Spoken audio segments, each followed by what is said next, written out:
Alhamdulillah,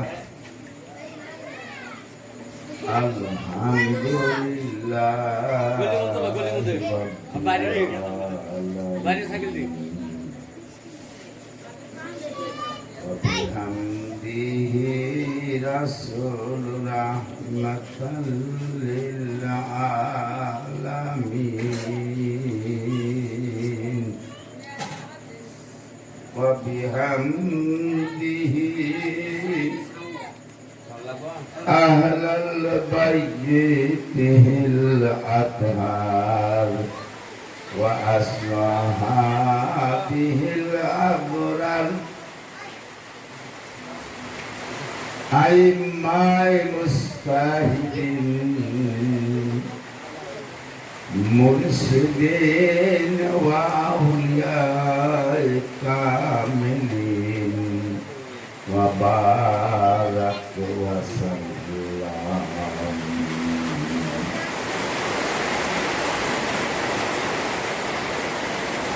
Allahumma salli ala sayyidina maulana Muhammad wa ala ali sayyidina maulana Muhammad sallallahu alaihi wasallam.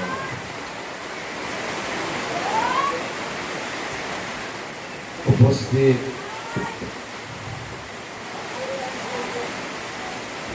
আজকের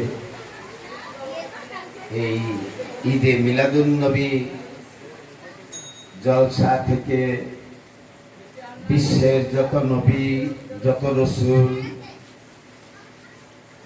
এবং রসুলগণের নবীগণের পবিত্র বংশধর আহলে বাইত এবং আহলে বাইতের রুহানি সন্তান ওলিয়া আউলিয়া মুর্শিদগণের চরণে ভক্তি রেখে উপস্থিত মুরব্বিয়ানে কেরাম,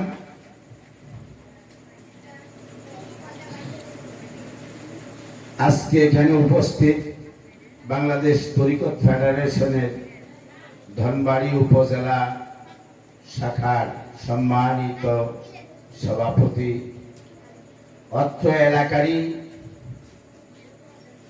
মসজিদের মান্যবর ইমাম সাহেব মাওলানা আফজাল হুসাইন আল কাদেরি উপস্থিত, এখানে বাংলাদেশ তরিকত ফেডারেশন ধনবাড়ি উপজেলার সম্মানিত সাধারণ সম্পাদক জনাব মোহাম্মদ ফজলুর রহমান রফিক সহ আরো অন্যান্য বিভিন্ন তরিকার প্রিয় আশিকান জাকেরান সুধী ভক্তবৃন্দ,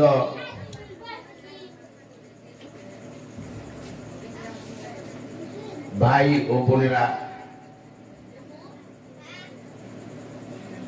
মা ও বাবারা, সকলের প্রতি আমার সশ্রদ্ধ সালাম। আসসালামু আলাইকুম ওয়া রাহমাতুল্লাহ।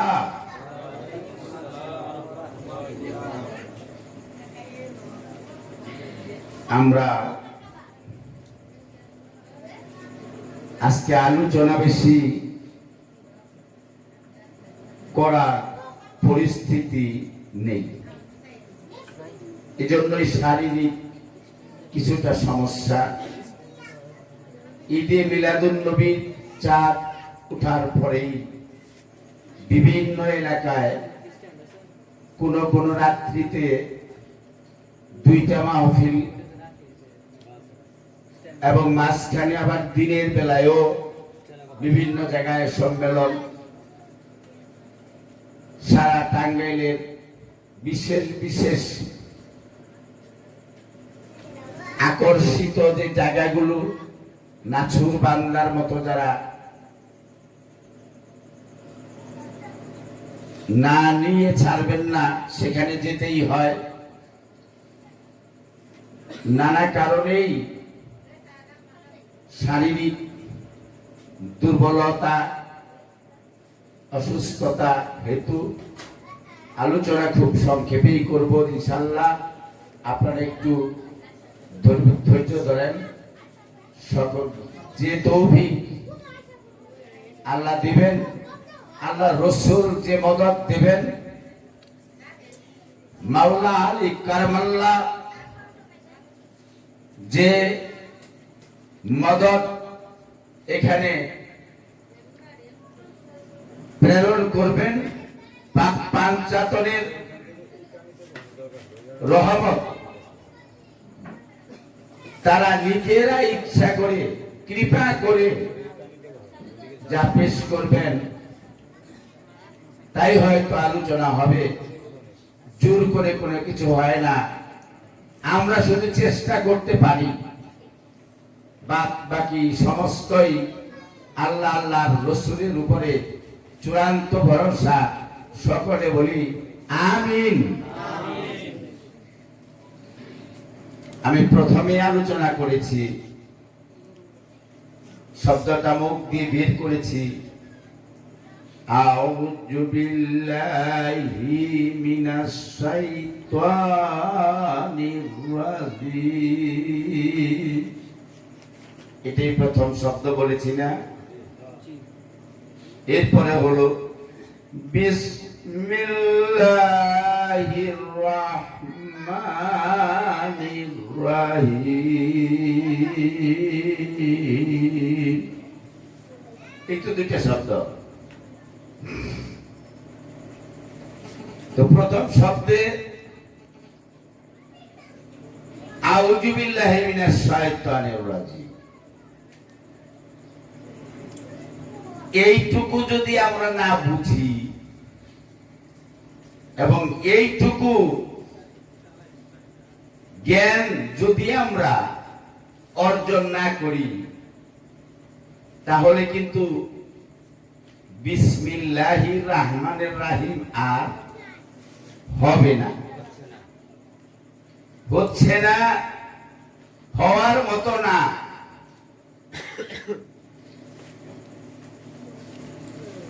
সেই আদি থেকে আসা মহান সৃষ্টিকর্তা পরমেশ্বর, পরম ব্রহ্ম, পরম আল্লাহ, গড জিহুবা যাই বলি না কেন, মহান খালেক মালিক প্রথম থেকেই যে তার নিজের ধর্মটা আমাদের দিকে প্রেরণ করতেছেন, সেই ধর্মটা হচ্ছে পরম নূরের ধর্ম। সেই পরম নূরের ধর্মের প্রতি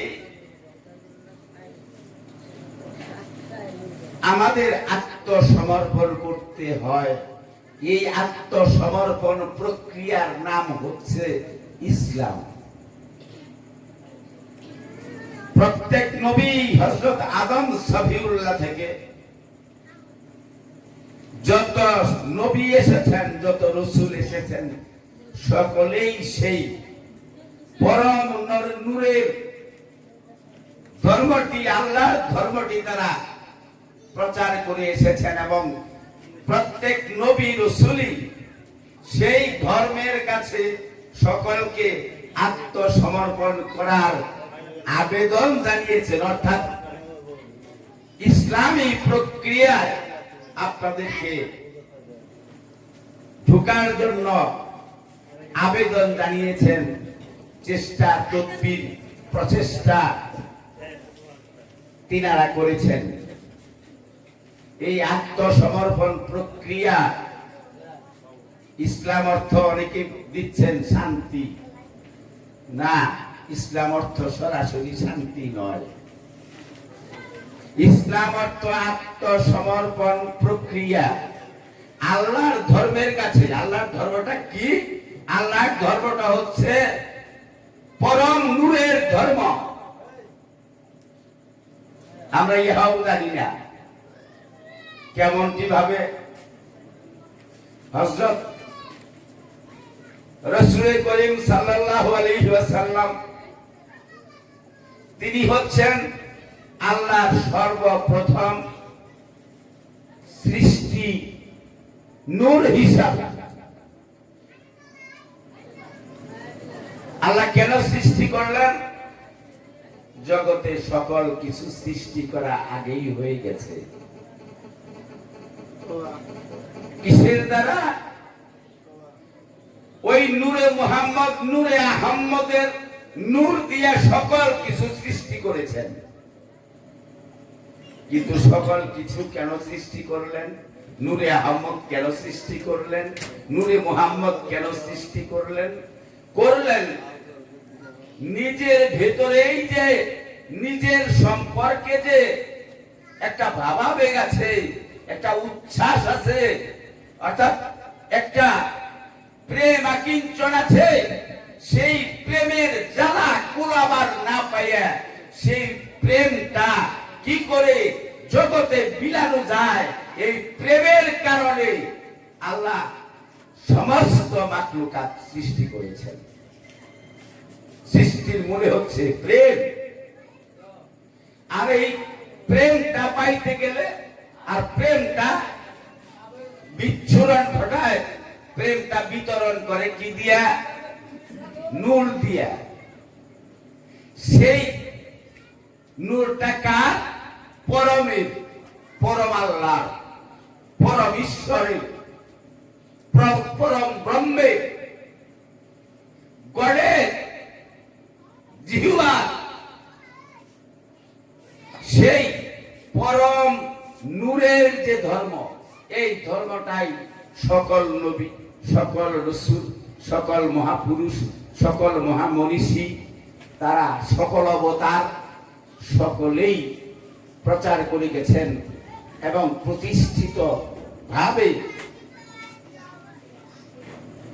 এটা সমাজের ভিতরে রেখে যাওয়ার জন্য চেষ্টা তদবির করেছেন। এবং এই চেষ্টা তদবির করতে গিয়ে তারা অনেক অত্যাচারিত হয়েছেন, উৎপীড়িত হয়েছেন, তারা নির্যাতিত হয়েছেন। যেমন আমার দয়াল নবী রাসূল করিম সাল্লাল্লাহু আলাইহি ওয়াসাল্লামকে প্রথমত আটক দিয়েছে, তার সাথে সম্পর্ক বাদ দিয়েছে, সকলে মিলে আটক দিয়েছে। সে আমলের মুশরিকেরা, কাফেরেরা, কুরাইশেরা আমার রাসূলকে তায়েফের ময়দানে পাগল বলে খেতাব দিয়েছে এবং ছেলেবেলেদেরকে উশৃঙ্খল ছোট ছোট ছেলেবেলেদেরকে লেলিয়ে দিয়েছে। এই যে পাগল, একে তোমরা পাথর মারো, এই পাগল বইলা তাদের তাকে পাথর মারতে মারতে মাথা থেকে পা পর্যন্ত পাথরে জর্জরিত করে ফেলেছে, রক্তে রঞ্জিত হয়ে গেছে আমার রাসূল। এমন কষ্ট করতে হয়েছে। এবং আমার রাসূলকে বদরের যুদ্ধ নামক সর্বপ্রথম যুদ্ধটি করতে হয়েছে, জিহাদটা করতে হয়েছে এই কাফের মুশরিকদের বিরুদ্ধে। তখন কেবল মাত্র এই 2-2.5 লোক মুসলমান হয়েছে, অর্থাৎ আত্মসমর্পণ করেছে, রাসূলকে রাসূল হিসেবে মেনেছে, নবীকে নবী হিসেবে মেনেছে এবং নবীর কাছে গিয়ে আনুগত্য বায়াত নিয়েছে। এই যে আত্মসমর্পণ করা, যে আজকে থেকে হে রাসূল, হে মুহাম্মদ, আমার ইচ্ছা আর নাই, আপনার যা ইচ্ছা আমি সেই ইচ্ছা গ্রহণ করে নিলাম, আমার পছন্দকে বাদ দিয়ে আপনার পছন্দকে গ্রহণ করে নিলাম, আপনি যা বলবেন সেটাকেই সত্য জানবো, আমি এতদিন যা জেনেছি সব জিরো করে দিলাম। এইভাবে আমার রাসূলের প্রতি আনুগত্যশীল হয়েছে। এর নাম হচ্ছে আত্মসমর্পণ প্রক্রিয়া এবং এইটার নাম হচ্ছে ইসলাম। এই ইসলামে যে পর্যন্ত আমরা এই আত্মসমর্পণ না করব সে পর্যন্ত আমরা কেউ ইসলামী নই, অর্থাৎ মুসলিম নই। মুসলিম না হওয়া পর্যন্ত তার ইবাদত বন্দেগী কোনটাই নাই। যেমন এই মানুষ, মানব দল, লোক সকল জনগণ, এই জনগণের ভিতরে স্তর আছে বেশ কয়েকটা। সকলের জন্য ইবাদত না, ইবাদত করার একটা যোগ্যতা প্রয়োজন। যোগ্য ব্যক্তি পারে ইবাদত করতে, অযোগ্য ব্যক্তির সম্ভব না। যেমন আল কোরআনের সূরা আরাফের 180 নম্বর আয়াতে আল্লাহ পাক সুন্দর ঘোষণা করে দিয়েছেন, অজ্ঞানীর জন্য ধর্ম নাই, অজ্ঞানীর কোনো ইবাদত নাই। অজ্ঞানী হলো জানোয়ারের মতো, দেখতে মানুষের মতো, কিন্তু ভিতরটা পুরোটাই জানোয়ারের মতো। আল কোরআনের সূরা আনফালের 22 নম্বর আয়াতেও এইরকম আলোচনা করেছেন যে ওরা পশুর মতো।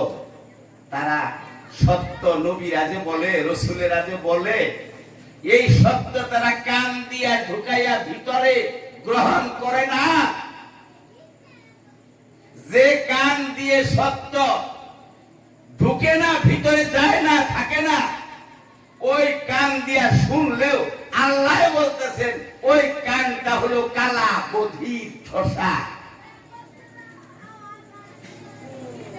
দেখা যাচ্ছে মুখ আছে, খাচ্ছি যাচ্ছি, মুখ দিয়ে হারাম খাচ্ছি, মুখ দিয়ে খারাপ বাক্য প্রয়োগ করছি, মুখ দিয়ে ভালো বাক্য প্রয়োগ করছি, কিন্তু আল্লাহ বলতেছেন যে আমার যে পরম নূরের যে সত্য, এই সত্যটা এই মুখ দিয়ে কখনো বের হয় না। সুতরাং এই মুখ দিয়ে আর যাই বের হোক, এই মুখ নড়াচড়া করলেও ইহা বোবা। আল্লাহ বলতেছেন হাত পা দিয়ে চলে, হাঁটাহাঁটি করে, হাত পা দিয়ে কাজ করে, কিন্তু যাই করুক, পশু হাত পা দিয়ে চলে, খায়, কাজ করে, ওই পশুর মতোই। আল্লাহর যে সত্য, নবীদের যে সত্য বাণী, নবীরা যে সত্য ধর্ম, পরম নূরের ধর্মটা প্রচার করেছেন, এইটা যিনি মাইনে, এইটার কাজ এই ঠ্যাং দ্বারা করলো না, এই হাত দ্বারা করলো না, ওরা তো ল্যাংড়া আতুর নুইলে।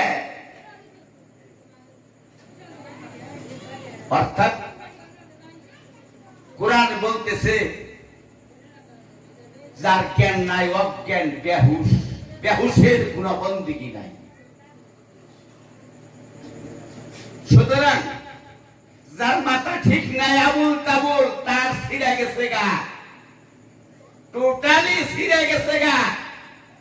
হুশ আজকাল বলতে কোনো কিছু নাই। আমরা খুঁজি যাইয়া যে খুব পাগলার দেখে মাসি যে কামের পাগল এর একটা পূজন করন না, না, যার জ্ঞান নাই, হুশ নাই, চৈতন্য নাই, সত্যি ও তো পশুর মতো, জানোয়ারের মতো, কীট পতঙ্গের মতো। আপনারা দেখতেছেন ভিতর থেকে দমটা বাইর হয়ে গেলে, যে কোনো জীবের দমটা যখন বাইর হয়ে যায় তখন ধাপ করে পড়ে যায় বডিটা। আপনি বলেন যে এটা সোহরাব, এতদিন দাদা দাদি খালা বুবু নাতা চাচা জেঠা বাবি মায়ে যেইটা কেউ না কেউ নাম রেখেছিল সোহরাব, নাম রেখেছিল আলমাস, নাম রেখেছিল রফিক, নাম রেখেছিল আবু নাইম। কিন্তু যখন দুমটা চলে যায় তখন বলা হয় এটা তো আলমাসের লাশ, এটা তো রফিকের লাশ, এটা তো নাইমের লাশ। তাহলে নাইম গেলে কোথায়, রফিক গেল কোথায়, সোহরাব গেল কোথায়, আলমাস গেল কোথায়? যেখানেই যাক, আমার কথা সেটা নাই। আমার কথাটা হচ্ছে তাইলে বাপ মা, দাদা দাদি, নানা নানি, জেঠা জেঠি, খালা খালু, ফুফা ফুফি, ভাই বোন, মা বাপ, এরা নাম রাখলো তো তোমাদের আব্দুল মোহাম্মদ আব্দুল রফিক, মোহাম্মদ আবু নাইম, মোহাম্মদ সোহরাব আলী। আসলে যেটা চলে গেল, দম বাইর হয়ে যে চলে গেল, আর তোমরা যে পড়ে রইলা লাশ, এই লাশের নাম হচ্ছে সোহরাব, আবু নাইম, আলমাস, রফিক, হ্যাঁ, সলিমউদ্দিন, কলিমউদ্দিন, লাশের নাম। যেটা চলে গেল ওইটাই তো আসল, ওইটার নাম কি তা তো জানলাম না। ওইটা কে ছিল, কে চলে গেল, তাকে তো চিনলাম না। এই জন্যে সাইজি সুন্দর বলেছে, ফকির লালন খুব আফসোসে বলেছেন, ফকির লালন মরল জল পিপাসায়, জলের জন্য ছটফট করে ফকির লালন মারা গেল, অথচ হাতের কাছেই মেঘনা, মেঘনা নদীর জলের পাশে বৈশা থেকে জলের অভাবে ছটফট করে মারা গেল। এই কথাটা বুঝাবার চেষ্টা করেছেন। অর্থাৎ আমার ভিতরেই সেই পরম বস্তু, সেই পরম আল্লাহ, এবং পরম আল্লাহর যে পরম নূর, সেটা প্রত্যেক জীবের ভিতরে দেওয়া আছে। একমাত্র চৈতন্য লাভ করতে পারে, বিকাশ লাভ করতে পারে, উদয়মান হতে পারে এই সৃষ্টির শ্রেষ্ঠ মাখলুকাত মানুষের মধ্যে। অন্য কোন জীবের ভিতরে এটা বিকাশ ঘটতে পারে না। এই নূরের মর্ম তারা বুঝে না। এই পরমের কলা কৌশল রহস্য জ্ঞানের ভান্ডার অন্য জীবের পায় না। এই জন্য অন্য কোন জীব প্রেম করতে পারে না, তাদের পরস্পরে প্রেম হবে না। একটা গাভী যে কয়দিন দুধ দেয়, সেই কয়দিন কুত্তা দেখলে, অন্য কিছু দেখলে দড়ি ছিঁড়ে তারে দৌড়াবার যায়, বাছুরটাকে বাঁচাবে। কিন্তু একই চারির ভিতরে বাছুরটা যখন বড় হয়, যখন খাবার দেই, তখন দেখা যায় যে বাছুরটা আর খাবার দিব না, নিজেই আগে খাইয়া দেই। আর যদি 4 বছর হয়, দেখা যাবে যে পরে মা আর পুতের যে ব্যাপার ছিল, সেটারও কোনো হিতাহিত কোনো জ্ঞান নাই। মানুষ যদি এইরকম হয়, তাহলে মানুষ পশু হবে না তো কি হবে? কাজেই এই পশু জানোয়ারের মতো মধ্যে যারা আছে, স্তরে যারা আছে, তাদের করে ইবাদত নাই, বন্দেগী নাই। বন্দেগী একমাত্র তাদের যারা আত্মসমর্পণ প্রক্রিয়ার মধ্যে এসেছে, পরম বস্তুর প্রতি আত্মসমর্পণ, পরম নূরের কাছে আত্মসমর্পণ যারা করেছে, একমাত্র ইবাদতের যোগ্য তারাই হবে, অন্যেরা নয়। আর এই জানোয়ারের মতো যারা আছে, তাদেরকে কোরআন বলছে শুধু চতুষ্পদী জানোয়ার না, বালহুম আদাল, জানোয়ারের চেয়ে ওরা নিকৃষ্ট। জানোয়ারের চেয়ে যে নিকৃষ্ট, তাদের কোন ইবাদত থাকে, বন্দেগী থাকে? দাড়ি তোমার খুব ঝুলাইছ, টুপিও তো একখান মাথায় দিছ, জুব্বাও না হয়ে পড়ছ, হাতে তসবিও ধরছ, এই তিলাওয়াত টকটকানি সেগুলাও করতেছ, সূরা কালাম খুব তো করতেছ, পড়তেছ, কিন্তু মাগার ভিতরে ঈমান নাই। এই নামাজ, রোজা, হজ, যাকাত, কুরবানি সমস্ত কিছু করতেছ, তুমি তো কোথাও সেই পরম নূরের ধর্মের কাছে, আল্লাহর ধর্মের কাছে তুমি তো ইসলাম গ্রহণ করো নাই, আত্মসমর্পণ প্রক্রিয়া সাধন করো নাই। তাহলে তোমার এই সমস্ত টকটকা কোরবানি দিয়ে কি লাভ আছে? ইহা কি আল্লাহর বন্দেগী হবে? হতে পারে না। আমি যা আলোচনা করলাম একটাও কোন হাদিস থেকে, একটাও অন্য কোন জায়গা থেকে আলোচনা করিনি। সকল কোরআনের ভিতরে এর সারমর্ম আছে। দুইটা আয়াতের মর্মে আজকের এইটুকু আলোচনা আমি করেছি। তাহলে আলমাস, আবু নাইম, সোহরাব আলী, ফজলুর রহমান রফি, আফজাল হোসেন মৌলভী, এই যে মানুষটা লাশ হয়ে গেল, দমটা বেরিয়ে গেল, যেটা চলে গেল, সেটা কয় হাত লম্বা, কয় হাত পাশ, কয় হাত দিক, কয় কেজি ওজন বলেন তো? যদি তার ওজন না থাকে, যদি তার দৈর্ঘ্য প্রস্থ না থাকে, তাহলে প্রকারান্তরে দেখা যায় মানুষ নিরাকার। স্থূলতায় দেখা যাচ্ছে মানুষের আকার আছে, কিন্তু প্রকৃতপক্ষে মানুষ নিরাকার। এই মানুষ তৈরি করেছে কি দিয়া? মানুষ তৈরি করেছে মাটি, পানি, আগুন, বাতাস। এই চারটা দিয়ে কি কোনো বস্তু হয়? না। সাথে লাগে নূর। আর যদি ওই বস্তুটা যদি জিন্দা করতে চাই, তাইলে লাগে আল্লাহর রূহ। রূহ যখন আসে তখনই দমের সৃষ্টি হয়। এই রূহের যে সুরত, সেইটা জানতে হয় আমার ভিতরেই আছে। পরবের সুরত আমার ভেতরেই আছে, নূর। সেই নূরের যত্ন করতে হবে, সেই পরবের যত্ন করতে হবে। তাহলেই এর ভিতরে জাতরূপে দুইটাই আছে, আল্লাহ আছে, জাতরূপে আছে। ওয়া হুয়া মাআকুম আইনামা কুনতুম ওয়া ফি আনফুসিকুম আফালা তুবসিরুন। কয় না?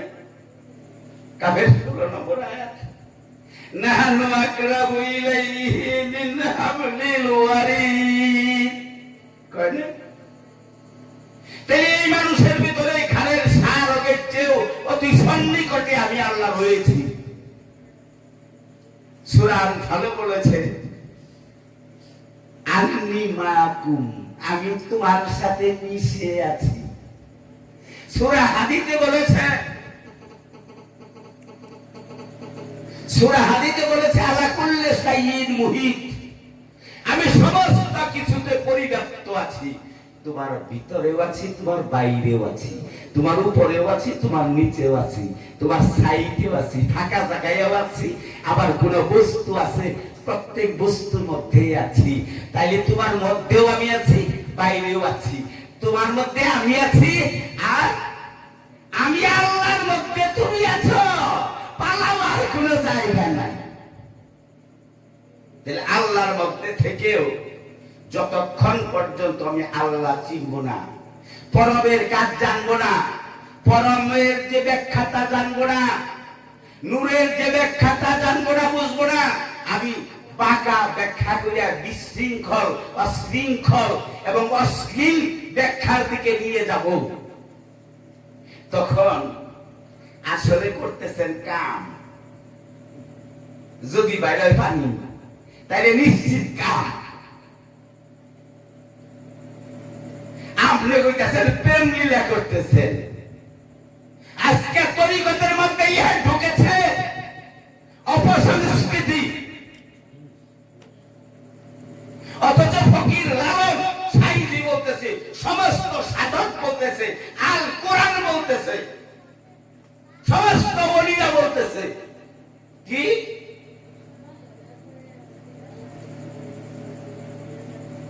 বলতেছে? আমি তো নিজের দুই ভাগ করে রেখেছি। এক ভাগ আল্লাহ, ভিতরে পরম আছে, নূর আছে, দমও আছে। আবার ইহার ভিতরে মিন শাররিল ওয়াসওয়াসিল খান্নাস আছে। খান্নাসের রূপ হলো এই নফসের মধ্যে মিশিয়া, নফস তৈয়ার হইয়া আমার কাজগুলি করাইতেছে, আমার ইচ্ছা শক্তির যে কাজগুলি সেগুলি করাইতেছে। দুইটা পরমের কাজও করায়, নফসের কাজ খান্নাসের কাজও করায়। সেইটার ম্যানেজার কে? সেটার ম্যানেজার হচ্ছে মন বাবুজি। মন বাবুজি যে ভালো কাজ করে সে মনে চায় দেখেই করে, যে খারাপ করে ওটাও মনে চায় দেখেই করে, নাকি? আবার একই মানুষ কখনো ভালো করে তাও মন থেকে ইচ্ছা হয় করা তাই করে, কখনো ওই মানুষটাই আবার খারাপ করে ওই মন থেকে ইচ্ছা হয় তখন এই কাজটা করে।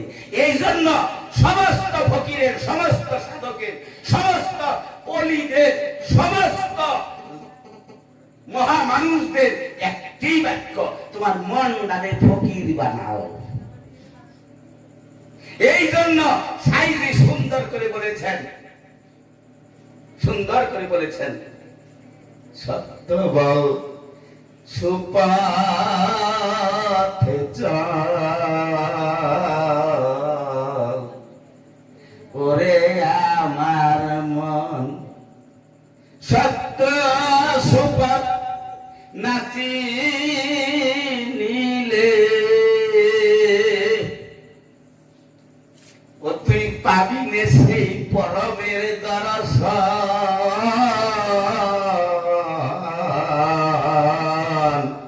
সত্য বল সুপথে চল, ওরে আমার মন পরের নারী পরের দ্রব্য হরণ করো না,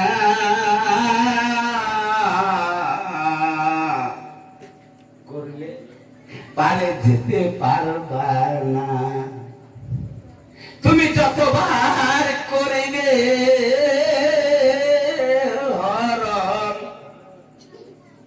তুমি যতবার করিবে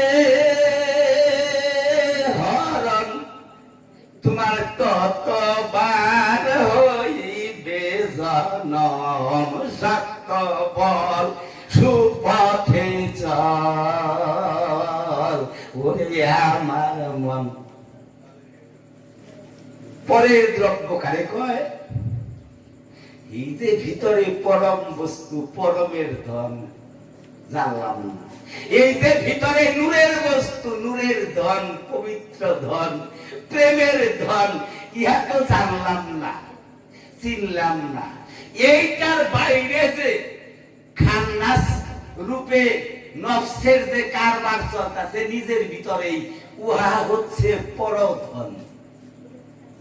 বাইরের অন্য জন, পরের জনের ধন সম্পদ সেটাও পর, আমার নিজের ভেতরেই আছে, আপনার নিজের ভেতরেই আছে পর। তাইলে নিজের ভিতরের পরের যে কারবার, সেই কারবারটা যদি তুমি করতে থাকো তাইলেও তোমার অবস্থা খারাপ। নিজের ভেতরে এই নারী, নিজের ভেতরেই পুরুষ। আমি উদাহরণ দেব, আলোচনা কি মজা লাগে না? আপনার ভিতরেই পুরুষ, আপনার ভেতরেই নারী, অর্থাৎ আপনিই নারী, আপনিই পুরুষ। তার প্রমাণ, প্রমাণ হচ্ছে কয় মেয়ে গো আপনার?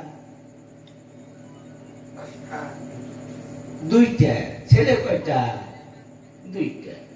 তাহলে অঙ্গের পুরুষ কোন থেকে আপনি রয়েছে? দুইটা অঙ্গের পুরুষ। আর অঙ্গের হিসাবে মেয়ে হয়েছে দুইটা। মেয়ে দুইটাকে বলি নারী, আর ছেলে দুইটাকে বলি পুরুষ। আসিল থেকে এই উমর আলীর ভেতর থেকে। উমর আলীর বউয়ের কিন্তু বীজ নাই, কীট নাই, খালি রস আছে আর ভান্ডটা আছে। তাহলে বীজটা থেকে গেছে? এই উমর আলীর ভেতর থেকে গেছে। মেয়ে দুটো উমর আলীর ভিতরে ছিল, ছেলে দুটো উমর আলীর ভিতরে ছিল। সুতরাং উমর আলীর ভিতরে নারীও আছে, পুরুষও আছে। এই নারী পুরুষের সন্ধান জানতে হবে।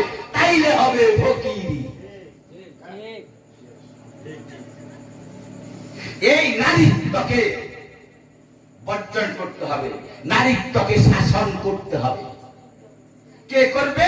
নিজের ভেতরেই যে পুরুষ সত্তা আছে সেটাকে জাগ্রত করে তুলতে হবে।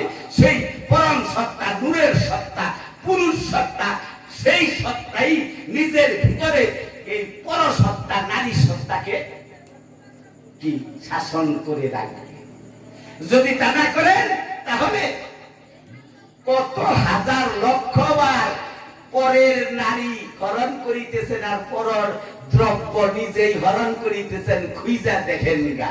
অথবা তার মানে যতবার আপনার ওই বীর্যটাই কোনো কাজে লাগে নাই, ও হয়তো ফেলছেন, ছড়াইছেন, লুকিতে গেছে, এটাই গেছে, ওটাই গেছে, এই যে যত ছড়াছড়ি করেছেন সব ধনের দায় ঠেকবেন এবং তার জন্যই ততবার আপনাকে জন্ম নিয়ে এই জগতেই জাহান্নাম খাটতে হবে।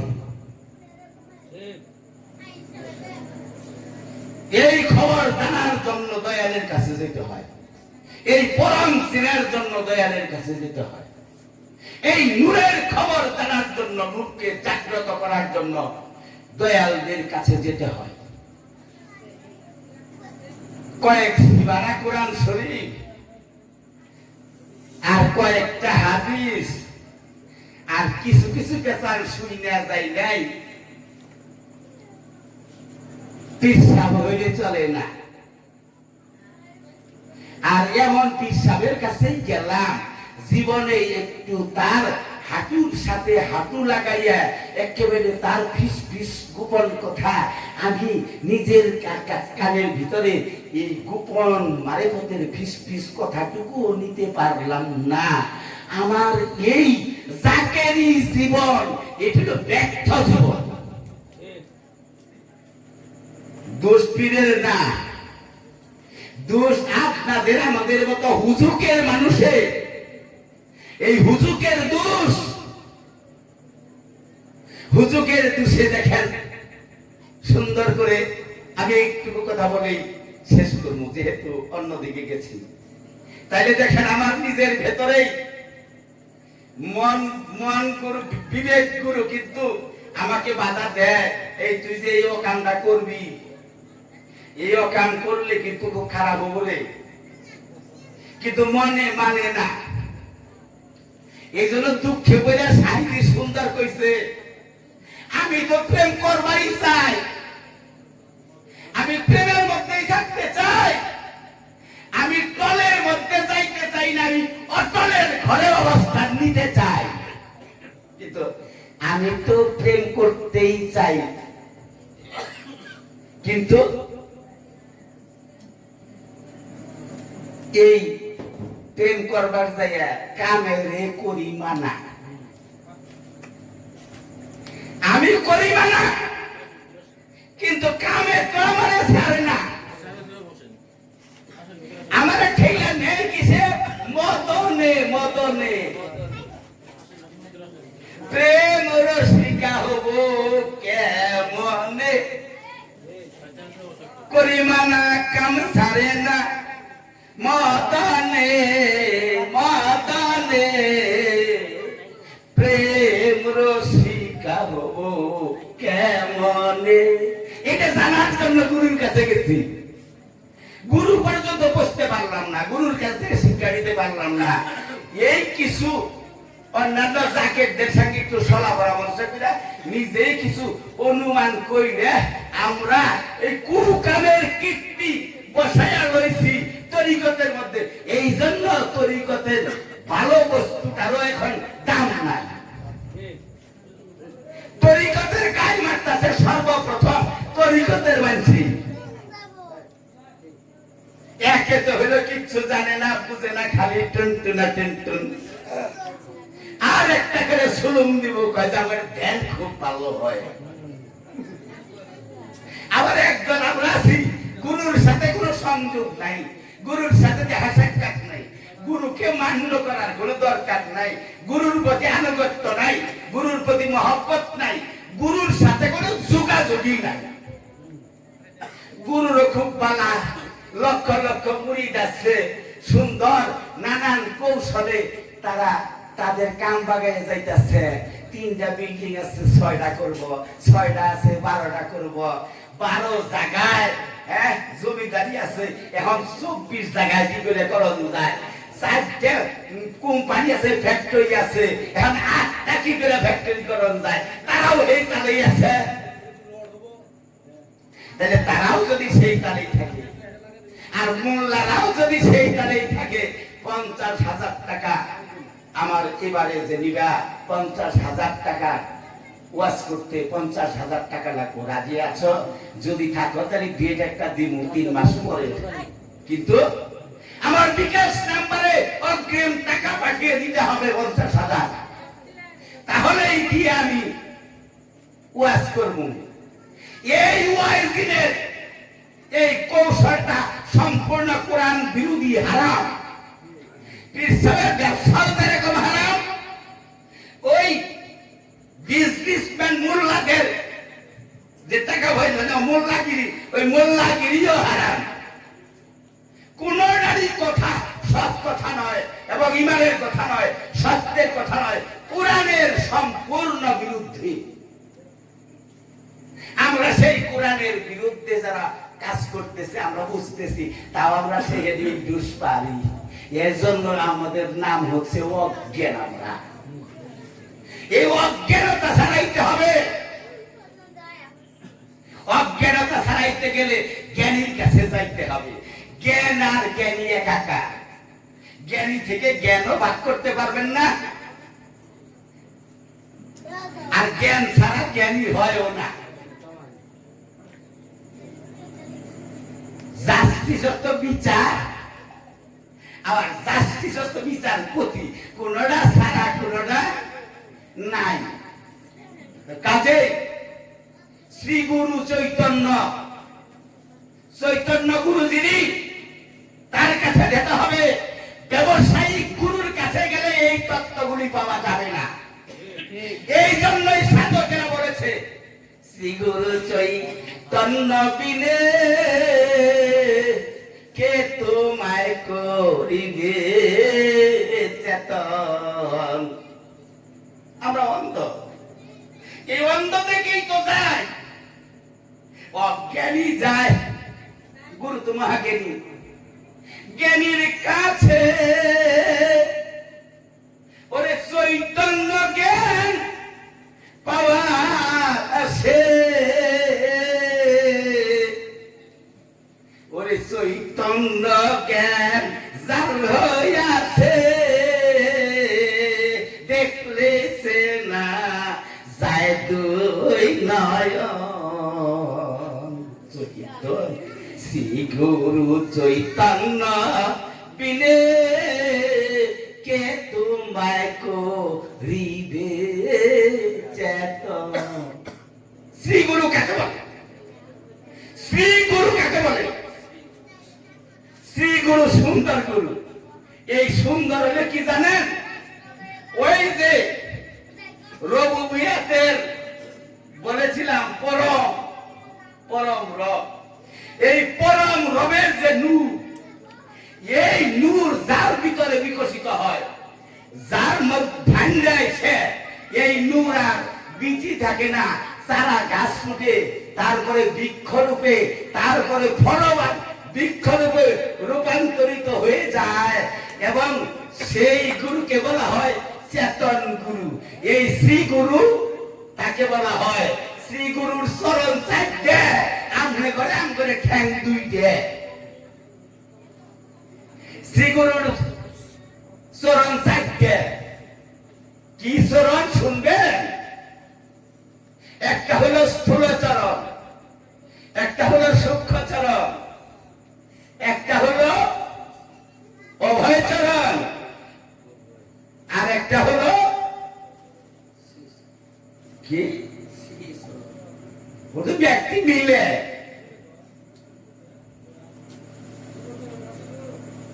কোন একটা কর, আমি কমু না, শিখাবে না, মনে নাই, শুনেই নাই জীবনে, মনে নাই, জীবনে শুনেই নাই। আমার কাছে তুই একবার শুনছে, মনে নাই। এটা চর্চা থাকলে সে মনে থাকবে। সামনাসামনি বলতেছি, চর্চা তো নাই নিজের মধ্যে। মনে থাকবো কি, মনে থাকুন লাগবো না, একেবারে উড়ুর করে উপরে থেকে তার উপর ভিতরে নাজেল হবে বা উদয় হবে, যেটাই হোক হতে থাকবে, ভোলার কোন কায়দা নেই। সেই গুরুর চারটা চরণ বসতে হবে। হ্যাঁ, অভয় চরণ, শান্ত চরণ, যেটাকে যুগল চরণ বলে। হ্যাঁ, এখন মনে হয়েছে ওটাকে রাঙ্গা চরণ কয়। এই রাঙ্গা চরণের ভেদ কিছুটা আলগা আলগা যায় না, তরিকার মধ্যে আইনা হলে সেখানে পতাম প্রেমের কারবার নাই, অটলের খেলা নাই, সব টলে যাচ্ছে, টলে টলে টলে টলে। আর বুইরা করে কি করবো? চ্যাংরাবালা থেকেই তো তরিকত যাওয়া উচিত ছিল। বুইরারা নিজেরা হারায় তাও বুঝে না যে অন্তত ছোট ছেলে গুলাকে তরিকতের শিক্ষায় শিক্ষিত করি অন্তত, হ্যাঁ, তাও করে না। আর আমিও তো গুরু বালাই, খালি খাসি নিয়ে আবার গরু নিয়ে আবার, আমার আর কি অসুবিধা তো নাই। কাজে এই তরিকতের দরুদ পড়তেছে ঈদে মিলাদুন নবী, একটা একটা একটা দিক বলবো, পরেন দরুদ আল্লাহুম্মা সাল্লি আলা সাইয়্যিদিনা মাওলানা মুহাম্মদ ওয়া আলা আলি সাইয়্যিদিনা মাওলানা মুহাম্মদ। আল্লাহুম্মা সাল্লি আলা সাইয়্যিদিনা মাওলানা মুহাম্মদ ওয়া আলা আলি সাইয়্যিদিনা মাওলানা মুহাম্মদ সাল্লাল্লাহু আলাইহি ওয়াসাল্লাম। এই দুই ভুরুতে বৃদ্ধাঙ্গুলি দুইটা ঠেকাইয়া সাল্লাল্লাহু আলাইহি ওয়াসাল্লাম কুইয়া বুড়ি আঙ্গুল দুইটা নিয়ে আবার চুমা খেতে হয়। এটা আমার সাহাবীদের, সকল সাহাবীদের সুন্নত। মুহাম্মদ না উচ্চারণ করলেই সাল্লাল্লাহু আলাইহি ওয়াসাল্লাম বলা ওয়াজিব। আর এই ওয়াজিব বলার সাথে সাথে এই দুই বুড়ি আঙ্গুল দুই বুড়ুর হাতে ঠেকাইয়া নিয়ে এসে ঠোঁটে চুম্বন করা, এটা হলো সকল সাহাবীদের সুন্নত। ইহাও জানি না, করবো তো দূরের কথা। যাই হোক, আমি যেহেতু বেশি আলোচনায় যাব না, সংক্ষেপে দিয়ে শেষ করছি কিছু ডকুমেন্টস। আমি শুধু মুখে বলি না, আমি অন্তরে আগে আসে, তখন আবার কোরআনে খুঁজি যে পাতার কোরআনে না থাকলে তো মোল্লার দল মানবো না, পাতার কোরআনে না থাকলে দেওয়াইকে পীর সাহেবের দলেরাও মানবো না। মানবো না? মানবো না, এমনি মানে না। কারণ নিজের স্বার্থের ব্যাঘাত হইলে কে কাকে মানে, পুরার স্বার্থের ব্যাঘাত হইলে বাপকে মানে না, ভাইয়ের স্বার্থের ব্যাঘাত হইলে আরেক ভাইয়ের মানে না, হ্যাঁ, মামার স্বার্থের ব্যাঘাত ঘটলে ভাগ্যারে কোনেই না। আর ভাগ্যের যদি স্বার্থের ব্যাঘাত ঘটে কোন কারাবার সেটের মামা। বুঝেন না এই কথাটা? কাছে কোরআনের সঙ্গে মিলিয়ে যদি ফকিরি না দেওয়া যায়, তাহলে ওই ফকিরি কে মানবে?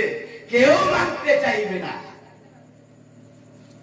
আসলে ঈদে মিলাদুন নবীর ব্যাপারে আমি দুইটা কথা বলেই শেষ করব। এখন শুধু বলছি, এই পীরগিরির নামে ব্যবসা, এটা চলবে না। সূরা শুআরার 142 নম্বর আয়াতটা খুঁজে দেখবেন, 164 নম্বর আয়াত খুঁজবেন, 180 নম্বর আয়াত খুঁজবেন, 109 নম্বর আয়াত খুঁজবেন, শুআরার 127 নম্বর আয়াতে দেখবেন এই ধর্মের নামে ব্যবসার কি আলোচনা কোরআন করেছে। এরপরে সূরা হুদের 51 নম্বর আয়াত, হুদের 29 নম্বর আয়াত। এই দুই আয়াতেও খুঁজে পাবেন এই পীরগিরির নামে, ধর্মযাজকদের ধর্ম শিক্ষার নামে, মাদ্রাসার নামে ওয়াজ করে বেড়াইয়া নানান কারণের মধ্যে যে ব্যবসার পদ্ধতি আছে, ধনী হওয়ার যে একটা পদ্ধতিটাকে, এইটার বিরুদ্ধে কোরআন কি বলেছে এই দলিলগুলা দেখবেন। সূরা ইউসুফের 104 নম্বর আয়াত, সূরা ইউনূসের 72 নম্বর আয়াত, সূরা মুমিনুনের 23, 71, 72 নম্বর আয়াত, সূরা বাকারার 174 নম্বর আয়াত। সামানান কালিলা, ধর্মের বিনিময়ে তোমরা গ্রহণ করিও না। আমরা যেটা করি নজরানা, কে কত দিলে তার কোনো হিসাব নাই। 5 পয়সা দিলেও যথেষ্ট, 10 টাকা দিলেও যথেষ্ট, 500 টাকা দিলেও যথেষ্ট, না দিলেও কোনো আপত্তি নাই, মন বেজার হয় না। যদি আমার মন বেজার হয় যে ও তো ধনী মানুষ, তাও গরিব মাসে দিল 50 টাকা, গরিব মানুষের ও 5 টাকা ভাই করে দিল, আমার মনটা যারা খারাপ হইল আমি দেখলাম, তাইলেও কিন্তু আমার ভিতরে গলদ আছে। আমি যা নিলাম সব বরবাদ। কোরআনের এই আয়াতগুলির আওতার ভিতরে আমি ঢুকে গেলাম। বুঝে আসছে কথা? এরপরে সূরা বাকারার 174, 41, 79, 86 নম্বর আয়াতে এই ধর্মের নামে ব্যবসার বিরুদ্ধে আয়াত রয়েছে। সূরা সাদের 86 নম্বর আয়াত, সূরা আনআমের 90 নম্বর আয়াত, সূরা 23 নম্বর আয়াত, সূরা তুরের 40 নম্বর আয়াত, আলে ইমরানের 187 নম্বর আয়াত, সূরা মাইদার 44 নম্বর আয়াত। টোটাল কোরআনের ভিতরে বিভিন্ন সূরার 34টা আয়াত আছে এই ধর্ম নিয়ে কেউ ব্যবসা করে না। গরু খেলার নাম পীরগিরি নয়। আর জমিদারগিরি হয়ে দেখেন, খাদিজাতুল কুবরার ধন দৌলত জমিদারি ছিল না? আমার রাসূলকে সেটা চড়ানে দিয়ে দেয় নাই? সেটা আমার রাসূল রেখেছিল, ইসলামের জন্য কাজ করেছে না? আবু বকরের ধন সম্পদ ছিল না? কি বিলাইয়া ভিখারি হয় নাই? সবচেয়ে ধনী ছিল সাহাবী উসমান। উসমান সকল কিছু রাসূলের কথায়, রাসূলের মহব্বতে, ইসলামের নামে, ধর্মের নামে, ধর্মের যে ভক্তরা আছে তাদের জন্য, উপকারের জন্য বিলাইয়া দিয়া ফকির হয় নাই? মাওলা আলীর আগে থেকেই ছিল না, কারণ মাওলা আলীর জন্ম কাবা ঘরে, কথাটা বলে যায়, এবং রাসূলের হাতে নাতে 2.5 বছর বয়স থেকে লালিত পালিত হয়েছে, এবং 9-10 বছরের কালের থেকে ওই হেরা পর্বতের গুহায় যে পানি নিয়ে খাওয়ান নিয়ে যাওয়ার লাগছে মাঝে মাঝে, এটা মাওলা আলী গিয়েছে আর খাদিজাতুল কুবরা গিয়েছে, আর অন্য কেউ না। তখন ইসলামের কোন নাম গন্ধই নাই, ধর্মের কোন নাম গন্ধই নাই। এই হেরা পর্বতের গুহায় 15টি বছর ধ্যান করেছেন, 25 থেকে 40 ইতিহাসের কথা, এবং ওই 40 থেকে আরো কিছুদিন অগ্রসর হয়েছেন, যে কাজগুলি করেছেন তার বিনিময়ে তিনি পেয়েছেন মেরাজ। এরপরে আপনার নামাজ, সালাত, সাওম, যাকাত, কুরবানি, তাসবিহ, তিলাওয়াত, দাড়ি, টুপি, পাগড়ি, জুব্বা যত আছে, এর আগে না। তাহলে হেরা পর্বতে সেই ধ্যানের খবর লন, আপনি ধ্যান করেন, ধ্যান শিখেন, ধ্যান কোথায় পাওয়া যায় সেখান থেকে নেন, এবং এই 52 বছরের আগে কি ইবাদত করেছে রাসূল সেইটা জানেন।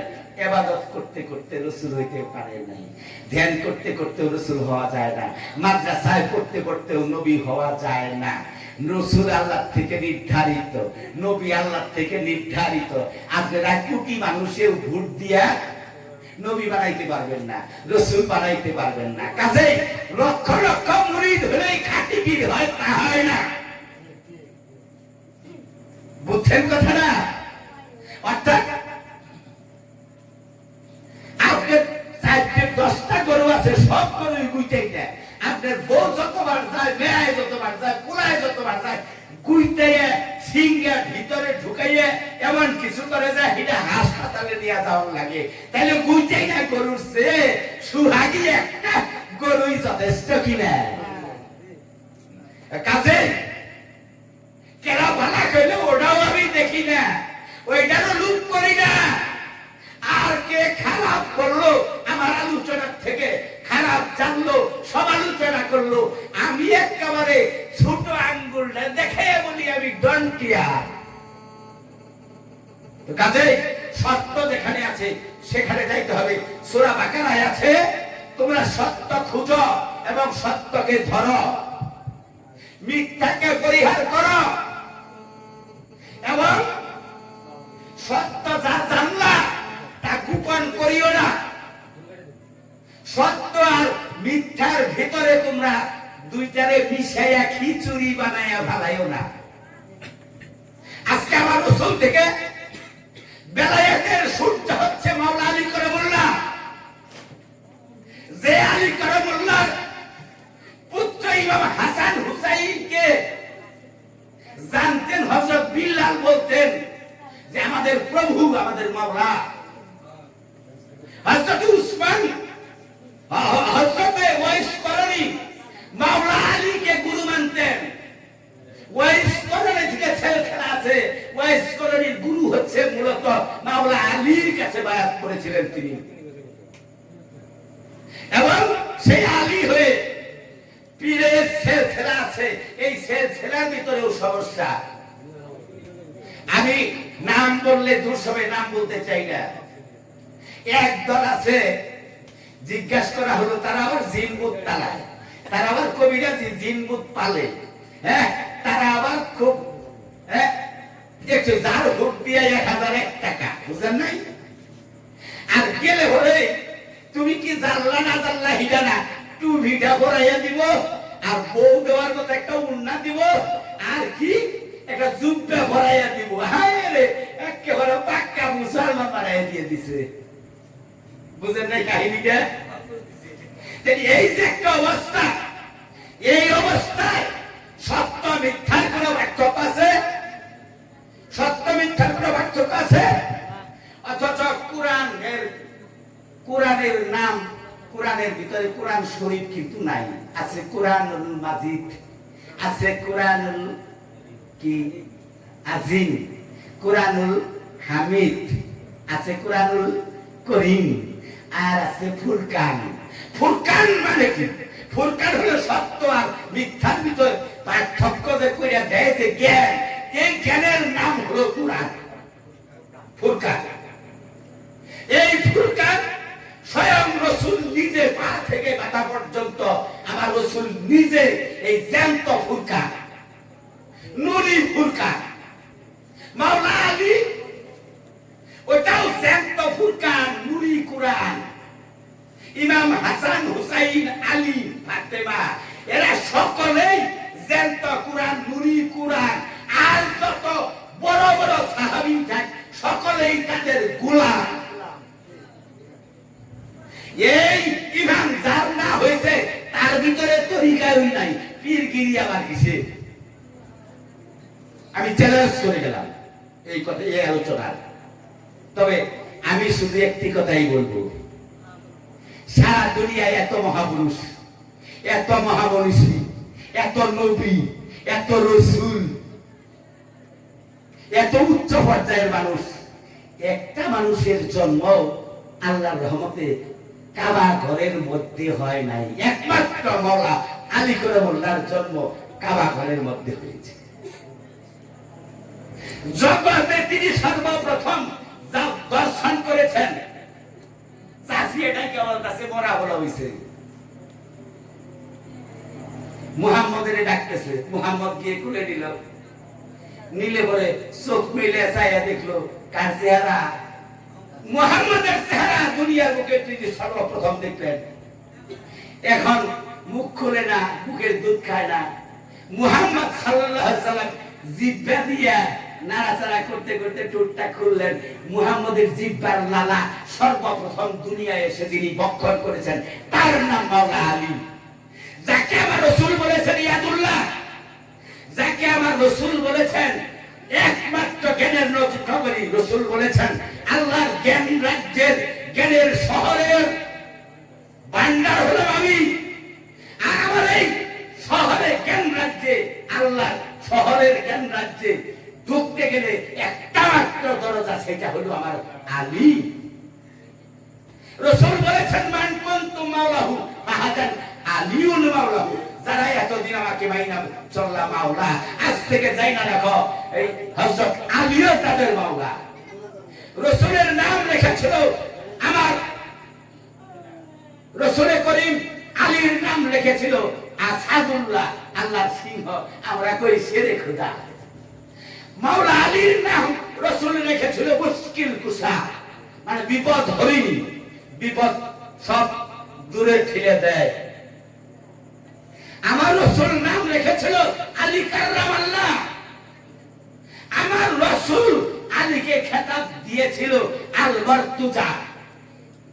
আমার রাসূল আলীকে খেতাব দিয়েছিল আবু তুরাব, ধরার পিতা, মাটির পিতা। আমার রাসূল আলীর খেতাব দিয়েছিল ওয়াজহুল্লাহ। মক্কা বিজয় করে যেদিন কাবার উপরে উঠলেন হযরত বিল্লাল, বিল্লাল বললেন মদিনায় থেকে তো কাবার দিকে আযান দিয়েছি, এখন তো আমি সেই কাবার উপরে কোন দিকে ফিরে আযান দেব? আমার রাসূল মাওলা আলীর কাঁধের উপরে হাত দিয়ে দাঁড়ানো, বিলালের দিকে চেয়ে রয়েছে। বিলালকে রাসূল নিচে থেকে বললেন, এ বিল্লাল, তুমি আমার মাওলা আলীর চেহারার দিকে চেয়ে আযান দাও।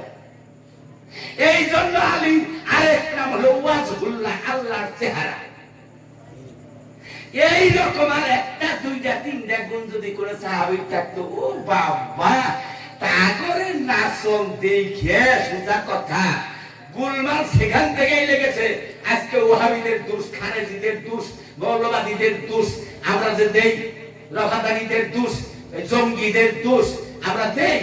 হ্যাঁ, তাদের দোষ দেই। মিলাদের পক্ষে যারা আছে, ওলিদের বিপক্ষে যারা আছে, মিলাদের বিপক্ষে যারা আছে, আমরা জিকিরের বিপক্ষে রয়েছে, পীরের বিপক্ষে রয়েছে, তরিকার বিপক্ষে রয়েছে, বায়াতের বিপক্ষে রয়েছে, নিশ্চয়ই তারা অসত্যের মধ্যে রয়েছে এবং তারা উগ্রপন্থী এবং তারাই মৌলবাদী, তারাই হয় চরমপন্থী এবং তাদের ভিতরেই জন্ম লাভ করে জঙ্গিবাদ।